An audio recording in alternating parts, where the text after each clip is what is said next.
বৰ্তমান পৃথিৱীৰ প্ৰতিখন দেশৰ শীৰ্ষত চৰ্চা লাভ কৰা ইজৰাইল আৰু গাজাৰ যুদ্ধ।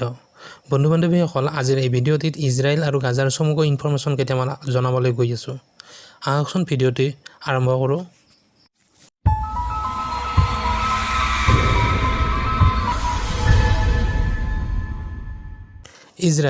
ইজৰাইল এখন এনেকুৱা ৰাষ্ট্ৰ যাৰ চৰকাৰী নাম ইজৰাইল ৰাজ্য।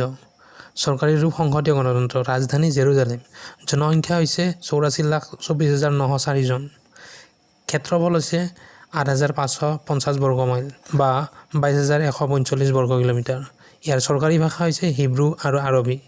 ইয়াৰ টকা হৈছে চেকেল। প্ৰধান নদী হৈছে জৰ্ডান। ইজৰাইলৰ জনসংখ্যা প্ৰায় 77% ইহুদী, বাকী জনসংখ্যাৰ অধিকাংশই মুছলমান, ইছলাম ধৰ্ম অনুসৰণ কৰা লোক। আনহাতে গাজা ষ্ট্ৰিপৰ দৈৰ্ঘ্য 41 কিলোমিটাৰ আৰু বহল 6 পৰা 12 কিলোমিটাৰ। ইয়াৰ সীমা ইজৰাইলৰ সৈতে 51 কিলোমিটাৰ আৰু ইজিপ্তৰ সৈতে 11 কিলোমিটাৰ। 21 লাখ লোকৰ বসতি থকা ক্ষুদ্ৰ ভূখণ্ড গাজা ষ্ট্ৰিপৰ আকাৰ মাত্ৰ 360 বৰ্গ কিলোমিটাৰ। ইয়াৰ মুদ্ৰা ইজৰাইলী নতুন চেকেল আৰু ইজিপ্তৰ পাউণ্ড। গাজাৰ চৰকাৰী ভাষা হৈছে আৰবী।